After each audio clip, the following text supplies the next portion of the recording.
Hi nostalgic home cooks! Today I'm in the kitchen making a maple roast turkey with sweet and salty gravy.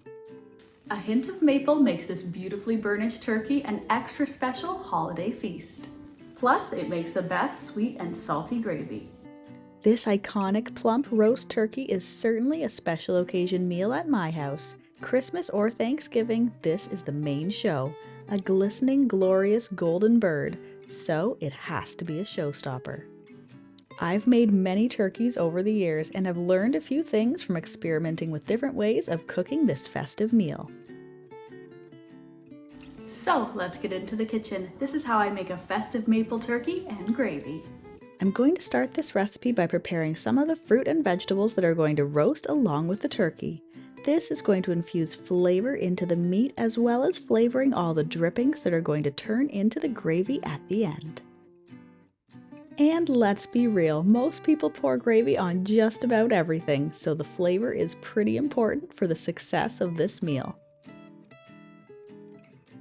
I'm going to use the typical carrots, celery, and onions, as well as some citrus by quartering 1 orange, as well as the sweet mellow flavor from 2 apples.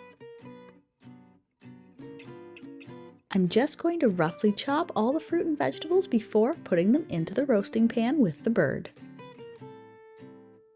When you're picking out your turkey, it's usually safe to estimate the size you'll need by calculating 1.5 pounds per adult. And when calculating the amount of time you'll need to roast in the oven, make sure to add an extra 30 minutes for the added rest time at the end. I'm going to make a bit of a stand in the bottom of the pan for the turkey to rest on with my carrots and celery. The oranges, apples, and onion I'm going to arrange around the outside of the turkey and inside the bird as well. You can roast this turkey fresh or frozen. Just remember, if you're baking your turkey frozen, to adjust the cooking time accordingly. And remember, partway through the cooking process, to remove the giblet package and neck if it's included. And at that point, you can stuff the orange, apple, and onion into the bird. If you're roasting your turkey fresh or defrosted, you can do this step right away.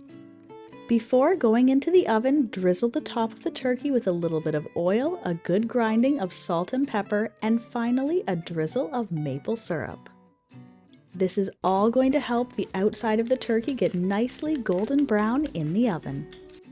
I'm also going to add 3/4 cup of water to the bottom of the pan and pop my turkey into a preheated 425 degrees Fahrenheit or 220 degrees Celsius oven to get bronzed and beautiful. I'm then going to reduce the temperature of the oven to 350 degrees Fahrenheit or 180 degrees Celsius, cover and continue cooking at this temperature for the rest of the time. The time that you're going to roast the bird is going to be dependent on the size of your turkey and whether or not it was frozen. You can check out the link in the description box below to find a cooking guide for your bird. And you might be wondering how to tell when the turkey is done. The best and most reliable way is to use a meat thermometer.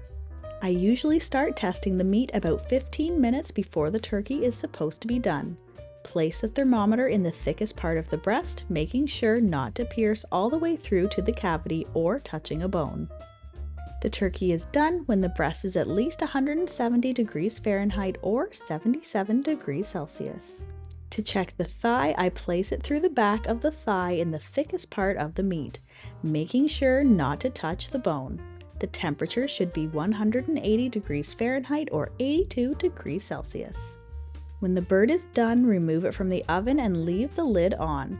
This is the most important part for extra juicy meat. You need to let the turkey rest. To keep everything warm, wrap the sealed roasting pan in a towel or blanket and just let it rest for 20 to 30 minutes. And if you're making this turkey for Christmas or Thanksgiving, this is the time you get your oven back to reheat any casseroles or warm up some pies. Once the bird has rested, all the juices will be distributed back into the meat and is now ready to carve. Now that my turkey is removed, I'm left with some flavorful liquid in the bottom of the pan. Let's turn it into sweet and salty gravy. I don't need to do too much to it since I already did all the work of flavoring it by adding the onions, apples, oranges, and maple. not to mention all the flavor from the turkey. Strain off the liquid from the bottom of the pan into a sauce pot over medium-high heat. In a small bowl, mix 2 to 3 tablespoons of cornstarch with 2/3 of a cup of cool water. Mix until smooth. Once the drippings are boiling, whisk in part of the liquid. It will thicken as it cooks. Continue to add more of the cornstarch mixture until you have a thickened gravy. The amount you will need depends on how much liquid you're left with to make your gravy and how thick you like it. I also like to add 2 teaspoons of tamari or soy sauce for that added umami flavor. Adjust the seasoning to your taste with salt and pepper. Transfer the gravy to a serving dish and serve alongside the festive dinner. Enjoy! If you're a fan of deliciously simple vintage recipes and old-fashioned skills, then you'll want to check out this next video. Thanks for stopping by.